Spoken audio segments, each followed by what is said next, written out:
Hi friends, చాలామంది చాలా రకాలుగా ఇల్లు కట్టేటప్పుడు పొరపాట్లు చేస్తుంటారు ఫ్రెండ్స్. ఈ వీడియో చాలా ఉపయోగపడుతుంది. యాక్చువల్గా చిన్న చిన్న తప్పులు చేయడం వల్ల ఫ్యూచర్లో మనం చాలా ఫేస్ చేయాల్సి వస్తుంది. ఇదంతా ఎందుకు చెప్తున్నా అంటే, చాలామంది చిన్నగా కట్టుకున్నా పెద్దగా కట్టుకున్నా కూడా చిన్న చిన్న మిస్టేక్స్ చేస్తుంటారనమాట.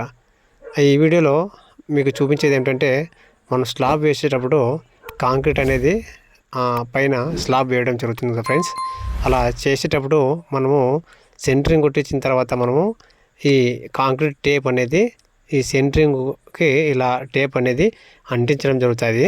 ఇది అంటించడం వల్ల ఏమవుతుందంటే, మనం కాంక్రీట్ వేసేటప్పుడు మన సిమెంట్లో ఉన్నటువంటి వండు కానీ పవర్ కానీ ఆ గ్యాపుల్లో సెంటరింగ్ కొట్టింటాం కదా, ఆ గ్యాపుల్లో వెళ్ళిపోయేసి దాని కెపాసిటీ అంతా దాని గట్టితనం అంతా వెళ్ళిపోతుంది అనమాట. అలా వండు వాటర్ అనేది వెళ్ళకోకుండా మనము ఇలా సెంటరింగ్ షీట్ల మీద మనం ఇలా టేప్ వేసుకున్నట్లయితే మనకి కాంక్రీట్ అనేది స్ట్రాంగ్గా ఉంటుంది. అదేవిధంగా మన్నికి కూడా చాలా బాగుంటుంది ఫ్రెండ్స్. కావున ఇటువంటి చిన్న చిన్న టిప్స్ అనేది మనము పాటించాలన్నమాట.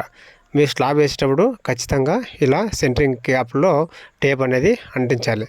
బాయ్.